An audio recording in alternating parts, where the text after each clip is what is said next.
Sua especialidade é o marketing esportivo. Ele já atuou nas principais empresas do setor.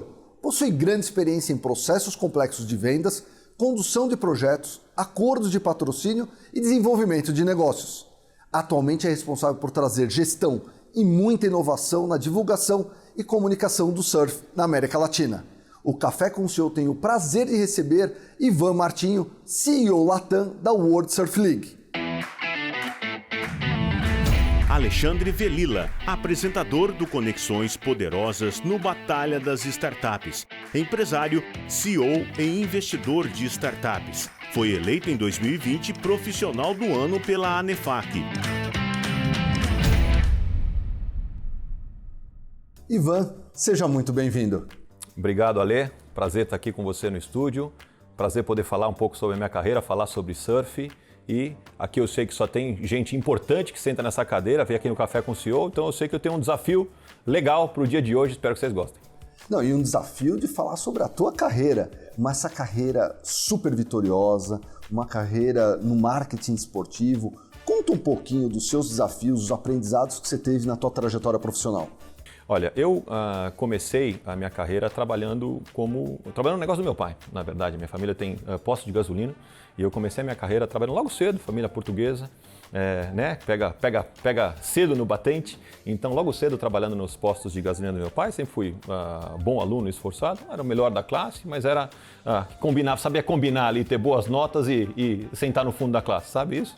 Então, e aí eu comecei a trabalhar no negócio da família e depois logo fui para minha carreira corporativa. Carreira corporativa convencional, estagiário, trainee, depois fui efetivado e passei por empresas de telecom, passei por empresas de bens de consumo, consultoria, até que finalmente eu fui lá no ano de 2008 para os Estados Unidos, uma expatriação para uma empresa de consultoria que eu trabalhava, e quando eu voltei dessa expatriação, um ano depois, no ano de 2009, foi que de fato começou a minha carreira dentro do mundo de esporte e entretenimento. Eu fui trabalhar nessa empresa que chama-se Time for Fun, que tem bastante conhecida, faz os principais eventos do Brasil, né, e de música, de entretenimento, de teatro e tudo mais. E lá eu comecei a aprender sobre o negócio de entretenimento, de esporte, porque na época a gente tinha lá a Stock Car, sobre a ótica comercial, venda de patrocínio e assim por diante. Então, depois disso fui passando por várias outras etapas, passei por televisão, passei por cinema, passei pelo futebol propriamente dito, e até chegar finalmente onde eu estou nos últimos 3 anos como CEO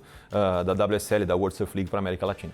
E conta um pouquinho dessa sua experiência nas agências de marketing esportivo, né? E como que ela foi, essa experiência importante para você assumir a presidência na WSL? Olha, acho que é bastante importante aqui, você que está nos assistindo deve pensar, falar, eu queria tanto trabalhar com esporte. Isso também era o meu sonho. Também era o meu sonho trabalhar com esporte. Eu, inclusive, joguei vôlei na minha carreira e tudo mais. Não me tornei um jogador profissional, continuei como amador, mas eu queria trabalhar com esporte, queria ter relação com o esporte de alguma maneira. Já que eu não consegui como atleta, eu fui então trabalhar, mirar essa possibilidade que depois, finalmente, acabou acontecendo depois de algum tempo que eu já vinha trabalhando.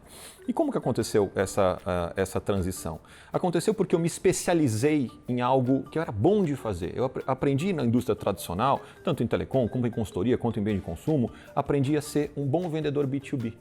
Então, através dessa experiência de entender da metodologia de account management, que a gente chama, ou de gerenciamento de conta, entender como funciona a influência quando o professor fechar um negócio dentro de uma empresa, de uma grande empresa, venda de serviços, venda consultiva, através disso, com esse expertise, foi que me levou a me credenciar para ser contratado pela primeira empresa que acreditou em mim naquela época, foi a Time for Fun, como um potencial para ajudar eles a estruturar o processo comercial de comercialização de parcerias e patrocínios no mundo do entretenimento e esporte.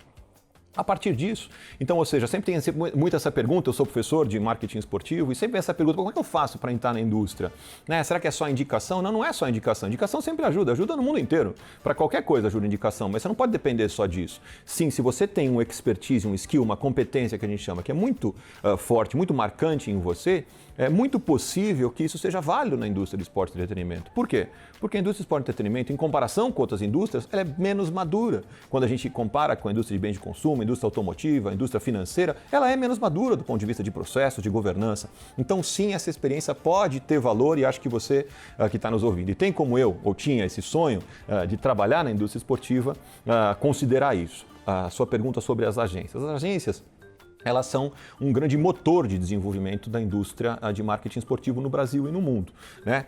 É claro que esses modelos vêm se transformando muito. Quando a gente pensa em esporte no Brasil, antigamente era natural você pensar em futebol, só que a indústria é ampla, né? Ela é ampla, ela fala com diversos esportes, com todos os esportes olímpicos, o próprio, que é a minha realidade hoje, nos últimos 3 anos do surf, o trabalho que a gente vem fazendo lá crescendo. A gente acabou de chegar agora, dados do Ibope Repocon, a 45 milhões de fãs no Brasil, é algo muito relevante, maior do que qualquer time individual no Brasil, né? O Flamengo, o Corinthians reportam 35, 40 milhões de fãs, a gente tem como surf modalidade 45 milhões de fãs, ou seja, é algo muito relevante. Então acho que existem muito caminhos para trabalhar nessa indústria e, sem dúvida nenhuma, as competências que você pode ter na sua carreira profissional tradicional, de indústrias mais tradicionais, pode sim ter valor para você vir a fazer parte da indústria de marketing esportivo, de patrocínios, de entretenimento e assim por diante.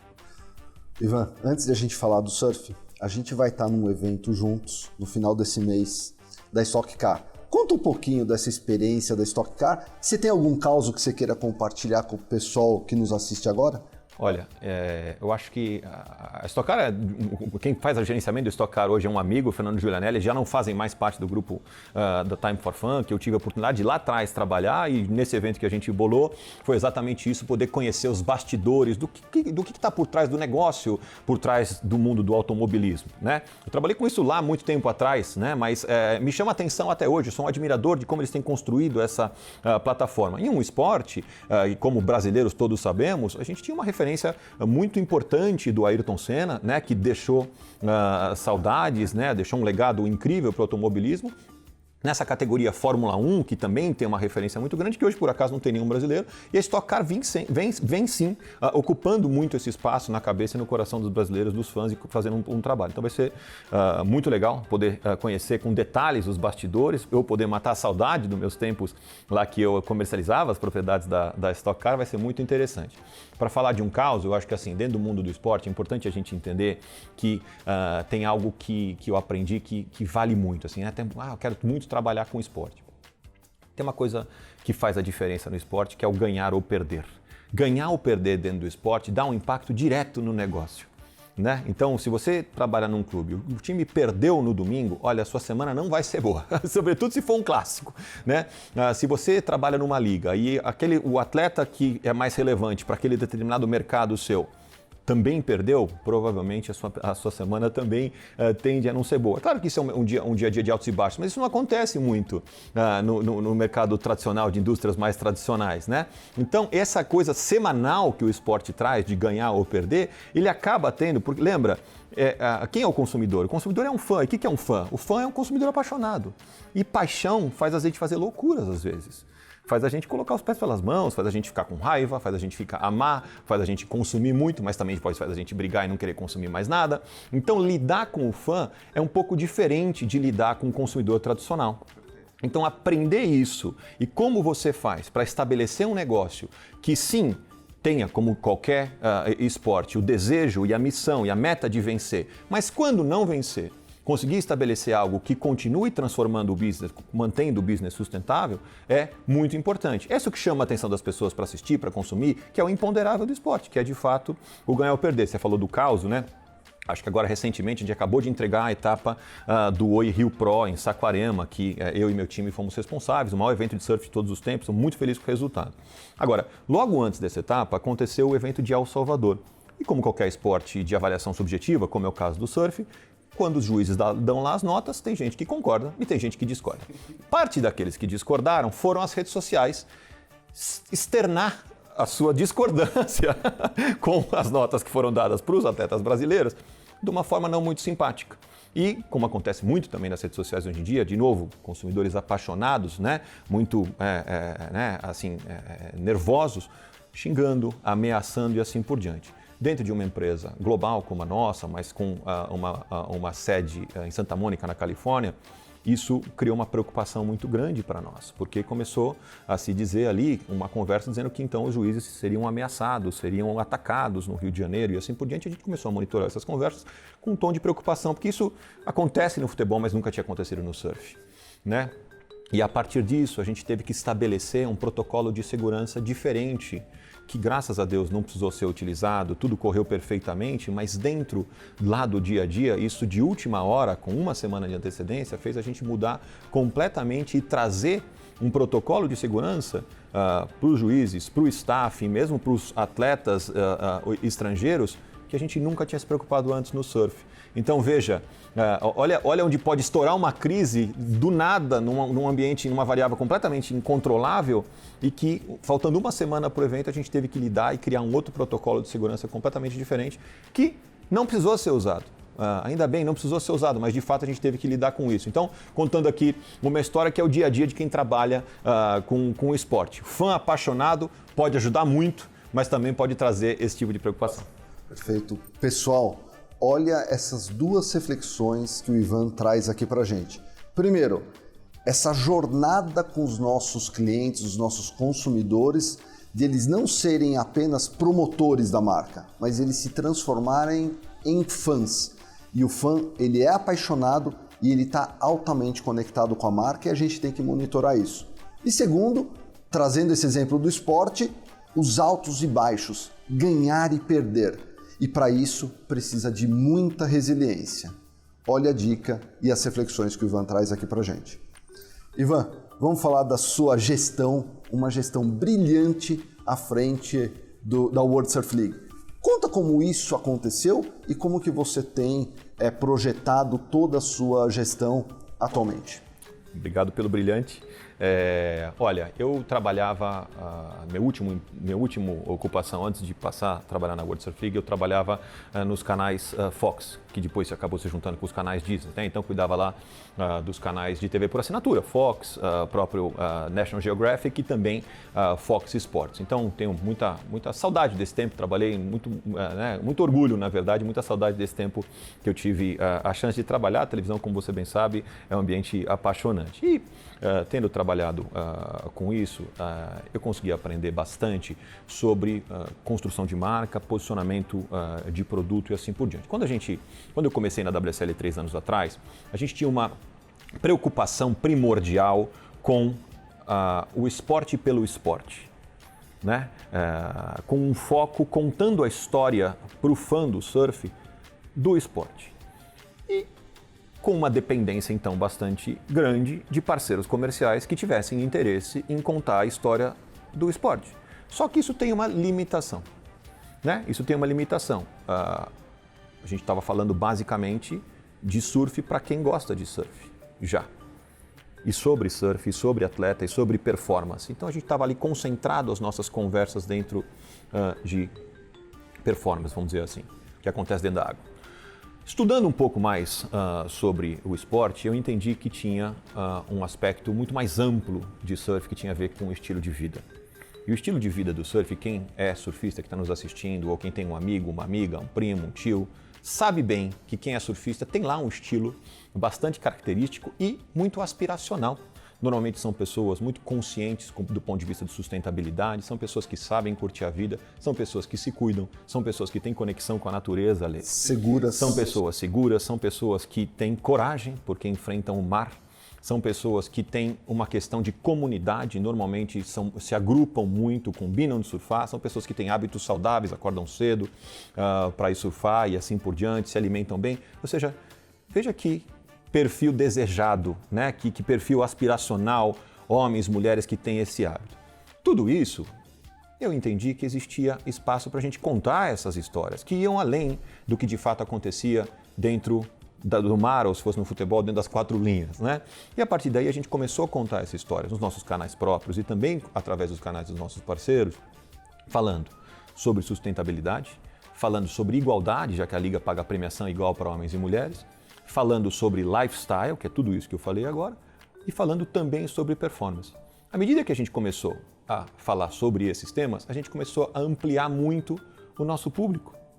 Não só daqueles que gostavam de surf porque praticavam surf, mas também daqueles que se identificavam com as mensagens, com o estilo de vida, sem necessariamente surfar. Tem um monte de gente que me dá o depoimento de que adora nos assistir, adora seguir a gente nas redes sociais, mas que tem medo do mar.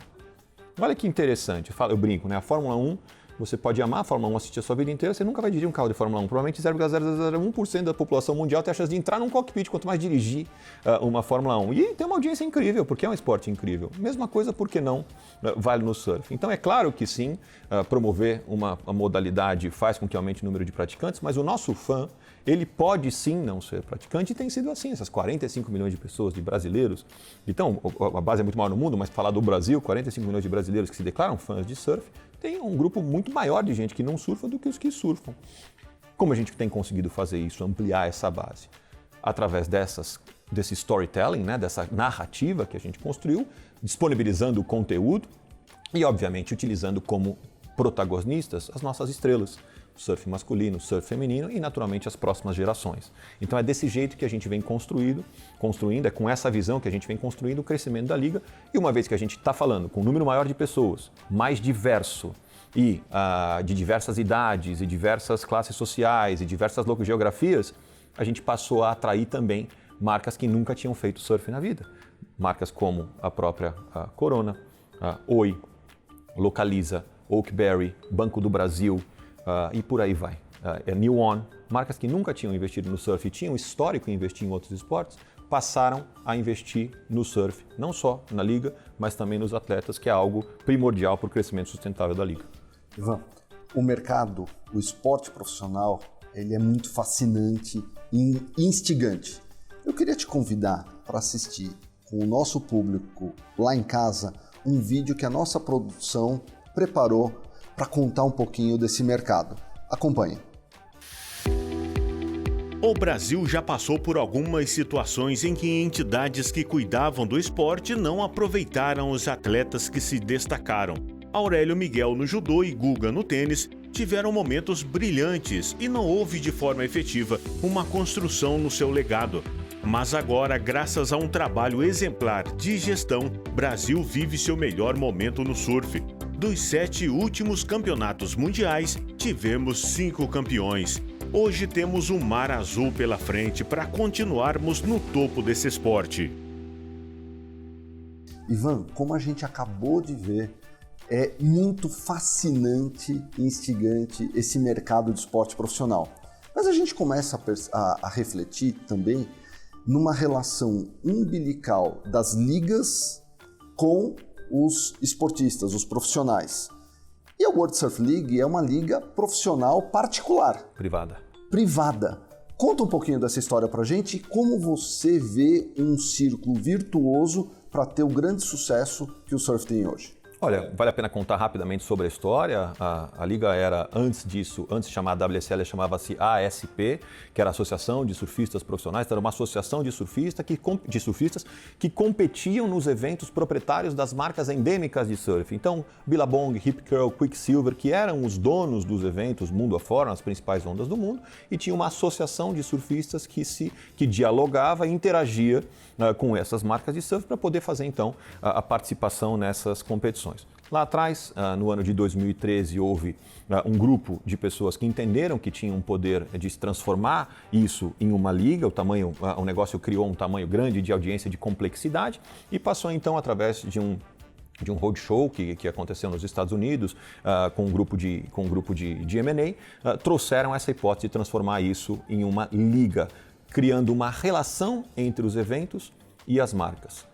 E os atletas, fazendo com que as marcas passassem a não ser mais donas dos eventos, mas passassem a ser patrocinadoras dos eventos. E assim nasceu então em 2015 a WSL, que é a World Surf League. Na verdade, o esporte, a liga, ela existe desde 1976, como IPS, depois a ASP e desde 2015 com esse rebrand, né, com essa nova nomeação de marca que é a World Surf League. Veja, com essa construção, que, como você falou, como qualquer empresa privada, tem os seus KPIs, tem as suas metas, tem o seu plano de longo prazo, tem o seu plano de curto prazo, tem turnover, tem executivos que entram, os que saem, os que continuam, os que performam, os que não performam, como é uma lógica de organização privada, né? E isso cria na gente uma ambição não só da organização esportiva, do crescimento do esporte, mas também uma ambição de fazer com que isso seja sustentável, não só para essa geração que está agora, mas também para as próximas gerações, porque é assim que você faz com qualquer outro negócio, né? Como que você planeja sempre o longo prazo, sustentabilidade do negócio a longo prazo. Acho que é notório, a gente está observando no futebol isso, muito se admira as ligas americanas, alguns clubes europeus e assim por diante. A gente está assistindo agora o fenômeno das SAFs no Brasil, né, que são as sociedades anônimas de futebol, que é essa componente privada dentro do modelo antigo associativo do clube. Eu pessoalmente acredito que isso vem para o bem. Vem para o bem porque normalmente existem exceções, mas normalmente costuma trazer governança. Costuma trazer mais rigorosidade na gestão, costuma diminuir um pouco a componente política e trazer mais uma componente de performance, de sustentação financeira, de visão de longo prazo, porque é uma empresa privada como qualquer outra que tem suas responsabilidades, que se não funcionar e que pode quebrar. Então eu acho que essa transformação do modelo associativo para um modelo privado, ele costuma trazer esse tipo de lógica empresarial que, na maioria das vezes, de novo, existem exceções, mas na maioria das vezes é benéfico para o crescimento e para o longo prazo dos esportes. Perfeito. Ivan, tivemos agora recentemente a etapa de Saquarema, sucesso absoluto. Eu queria te parabenizar em nome de toda a nossa audiência.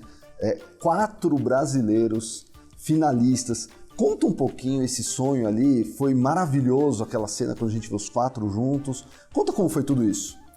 Primeiro dizer aqui também, de novo, aqui é o Café com o CEO, mas por trás do CEO normalmente existem sempre grandes equipes responsáveis por fazer o CEO. O CEO tem a chance, a oportunidade, a sorte de sentar aqui na frente da lei e contar essa história. Mas eu quero aqui dizer o orgulho do meu time, o orgulho do meu grande time que foi responsável junto comigo em entregar esse sucesso. Então você que faz parte do time que está nos assistindo, parabéns. E você que faz parte de outros times ou se é o CEO, você bem sabe o que eu estou falando, que é representar um time grande de gente responsável pelo sucesso. Eu estava dizendo outro dia que Deus ajuda quem trabalha, né? A gente deu sorte, né? A gente deu a sorte enorme de que tudo do ponto de vista da operação, do que a gente planejou, do que a gente controla, deu certo. E o que a gente também não controla, deu certo. A gente não controla a performance esportiva e a gente não controla a qualidade das ondas, né? Isso tem a ver com a natureza e tem a ver com a performance dos atletas do dia e como eles vão ser julgados. E deu tudo muito certo, isso fez com que a praia acontecesse ali um espetáculo de fato. Foram 6 dias de evento, dos quais 4 de competição, outros 2 no fim de semana, por acaso, não teve qualidade de onda. E a gente não correu o evento no sábado e no domingo, foi quinta, sexta, segunda e terça. Por acaso, sábado e domingo, que provavelmente do ponto de vista comercial seriam os dias mais perfeitos para a gente poder fazer o evento, não tinha onda, a gente não fez, porque o que manda de fato é a qualidade de ondas. A gente sabia que tinha ondas melhores na segunda e na terça. E a gente colocou ali 40 mil pessoas por dia na praia de Saquarema, um total de 240 mil pessoas. E mesmo no sábado e domingo, que não tinha competição acontecendo, alguns surfistas estavam treinando, estavam lá no evento, mas não de fato competição, também praia lotada, interagindo com as ativações das marcas.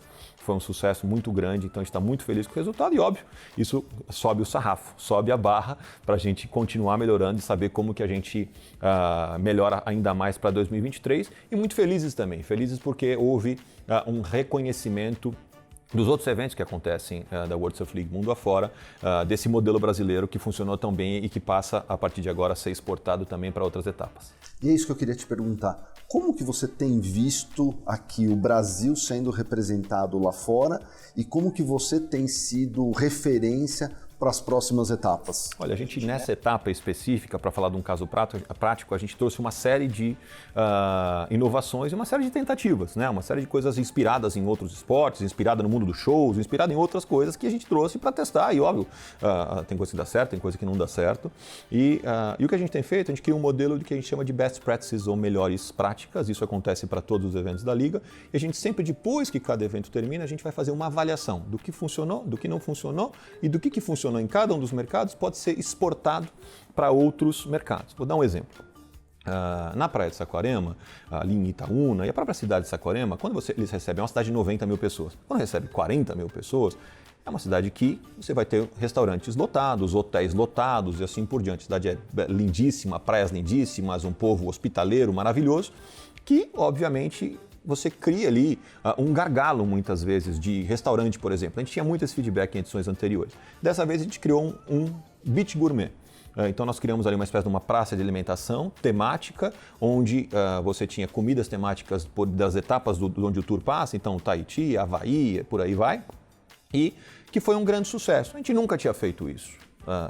A gente nunca tinha explorado comercialmente o trabalho dos ambulantes de praia. Dessa vez, nós fizemos contratação de saquaremenses E esses saquaremenses se transformaram em ambulantes de praia, de maneira que a gente pode aumentar ainda mais o impacto econômico que a gente causa na cidade, empregando pessoas, não só para trabalhar com ambulantes nesse caso, mas para trabalhar em todo o evento nas posições que a gente pôde contratar. Começamos um processo de recrutamento 2 meses antes do evento, estabelecendo todas as vagas prioritárias que a gente conseguiria contratar localmente. Isso ajuda a gente a aumentar o impacto econômico positivo para a cidade e também ajuda a criar um legado, porque essas pessoas têm a chance de interagir com esse tipo de evento que tem suas exigências, passam a se capacitar para próximos eventos e para próximos desafios que eles tenham lá na cidade. Saquarema é uma cidade pródiga, promotora de eventos e tem se transformado numa referência no estado do Rio de Janeiro, até no Brasil. Não só do surf, como para outros eventos também esportivos. Então a gente ficou muito feliz de poder contar com a população local para trabalhar com a gente. E de novo aqui meu parabéns a todos vocês e meu obrigado pela dedicação, pelo comprometimento e pela paixão com que fizeram o trabalho, porque isso fez toda a diferença para esse sucesso que o Ale comentou aqui. Ivan, futuro, 2022 terminando, a gente aí, o calendário do surf indo para um momento importante, os brasileiros brilhando. E 2023, o que está na tua agenda? Primeiro, para 2022, a gente tem chance de brasileiro ganhar de novo o campeão mundial. Eu, como liga, a liga não torce para ninguém, porque a liga é o palco, né, que todo mundo compete. Mas eu sou brasileiro, então eu sim torço para brasileiros e para latinos, que é a minha responsabilidade aqui, peruanos, argentinos, chilenos, nossos amigos todos da América Latina que competem no Tour e que também vão muito bem. Então a gente tem grande chance, o Felipe Toledo, o Ítalo Ferreira, ficarem entre os Final Five, que a gente chama, entre os 5 melhores, e disputarem agora em setembro em Trestles, seria então mais um título mundial brasileiro. O Brasil já é pentacampeão mundial de surf. O Gabriel Medina ganhou 3 vezes, o Adriano de Souza ganhou 1 vez, o Ítalo Ferreira ganhou 1 vez e o Ítalo também ganhou as Olimpíadas. Ou seja, nos últimos 7 anos o Brasil ganhou 5 títulos mundiais, coisa que o futebol demorou mais de 40 anos para fazer. Então uma comparação aqui, não estamos querendo comparar com o futebol, só estou dizendo. E a gente demorou 7 anos para conquistar o que o futebol demorou mais de 40. Né? Tomara que a gente consiga o Hexa aqui também em novembro com o Qatar, estão precisando disso desde 2002, não é isso? Seria muito legal com os amigos da CBF a gente poder também ganhar o futebol. Mas acho que 2023 promete porque a gente tem, como eu falei, toda vez que você melhora e consegue alcançar o resultado, sempre se acha que pode mais. Então a gente já está planejando 2023 com muito cuidado, com muita ambição.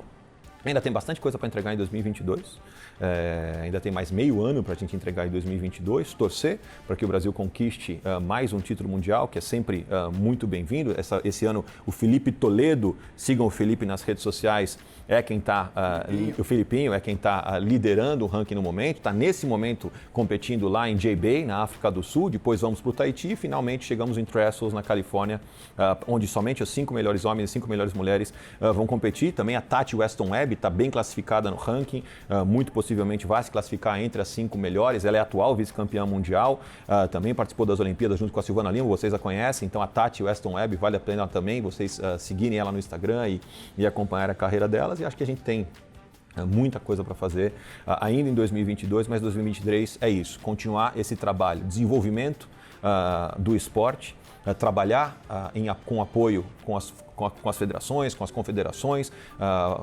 cuidando não só do que é o surf e sucesso hoje em dia, mas sempre com essa preocupação das próximas gerações, que são tão importantes no esporte brasileiro, para que a gente não deixe um buraco depois que essa geração, que é o Brazilian Storm, que ainda vai levar 5 ou 10 anos competindo, eu tenho fé nisso, mas para que a gente não deixe um buraco no surf brasileiro depois que essa geração deixar de competir. Então a gente já vem trabalhando nisso, a gente já tem nomes muito importantes que fazem parte do surgindo e já estão competindo, campeão do Pro Júnior, campeão das etapas do QS, que a gente chama, que são Qualifying Series, e óbvio, trabalhar também muito, acho que uma outra coisa, né, da Liga é trabalhar muito no surf feminino. Pagar premiação igual para homens e mulheres é um diferencial, mas não para por aí. A gente tem um trabalho grande para fazer no surf feminino, no esporte feminino como um todo, mas no surf feminino a gente quer dar recado e a gente quer dar o exemplo, na verdade. Então, pagar a premiação igual foi um bom recado, mas tem um trabalho muito grande a ser feito e acho que a gente está só no começo. Ivan, estamos chegando aqui no final dessa entrevista. Brilhante, você é um visionário, você tem feito um trabalho extraordinário da World Surf League. Para mim é um orgulho ser teu amigo e acompanhar ali nos bastidores todo o teu sucesso. Mas aqui no Batalha dos Startups, né, a gente está vivendo o Batalha dos Investidores e essa semana a startup é a My2Gloves. Eu queria que você comentasse um pouquinho de como que você vê o mercado de startups e falasse com o pessoal lá de casa que nos assiste agora alguma dica de empreendedorismo, porque eu tenho certeza que eles lá estão se perguntando: poxa, mas eu para empreender, o que o Ivan teria para me dar de dica? Olha, uma curiosidade, eu participo como conselheiro de 2 startups. Uma é a Fanbase, que é uma startup de gestão de fãs para entidades esportivas, e um outro que é o MIBR, que é um dos times mais importantes e relevantes do cenário de esportes, algo que tem sido objeto de estudo para mim, de paixão, porque esportes é algo incrível e fascinante.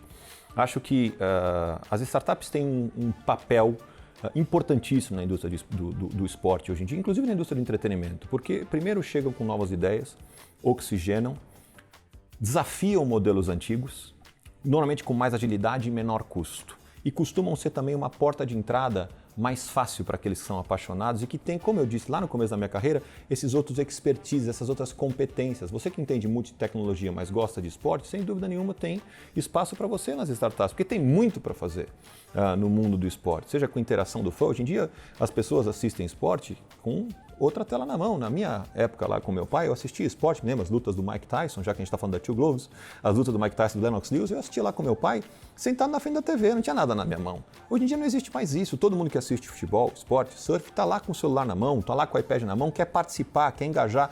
Isso é tecnologia, isso abre um leque de oportunidades para você inventar e trazer inovação muito grande. E normalmente as inovações vêm das startups, vêm da nova geração, vêm de gente que truca os modelos antigos. Né? Então, eu acho que tem um papel muito importante, ao mesmo tempo existe um papel muito importante das entidades, das confederações, dos clubes, das ligas, que são mais tradicionais, abrir as portas para essas ideias, porque não adianta nada essas ideias existirem e não poder dialogar com quem é mais tradicional. Então, eu acho que é uma cooperação muito vencedora. E acho que você que é empreendedor, empreendedora, que tem o sonho de botar os seus talentos a favor do mundo do esporte através de uma startup, acho que o mais importante é lembrar que todo mundo que é grande um dia começou pequeno. Né? Então, muitas vezes parece que é longe, mas todo mundo que é grande um dia começou pequeno. Parece clichê falar isso, mas não é, porque é isso que vai te alimentar todos os dias para acordar de manhã, para desafiar, para poder convencer cada um o porquê que a sua tecnologia, a sua ideia, a sua inovação funciona e como ela pode transformar o mundo do esporte. Eu acredito, Ale, que o mundo é feito o mundo das pessoas mais brilhantes que eu conheço, que eu li biografias, que eu não conheço, mas que eu li a biografia e que eu admiro, são pessoas inconformadas. São pessoas que mudaram o mundo não porque elas ficaram reclamando e postando na rede social, somente porque elas foram lá e fizeram. Foram lá e deram a cara, foram lá e tomaram 80 nãos, mas tomaram um sim, e nesse sim é que elas apoiaram a motivação delas para continuar. Então acho que essa é a minha principal dica, se eu pudesse humildemente dar aqui para quem está nos assistindo, de acreditar nisso e acreditar no inconformismo, porque o inconformismo move montanhas.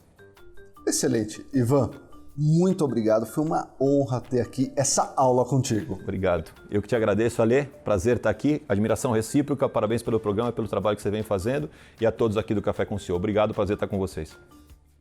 E você que está nos assistindo agora, nos acompanhe, nos sigam nas nossas redes sociais e nosso canal do YouTube.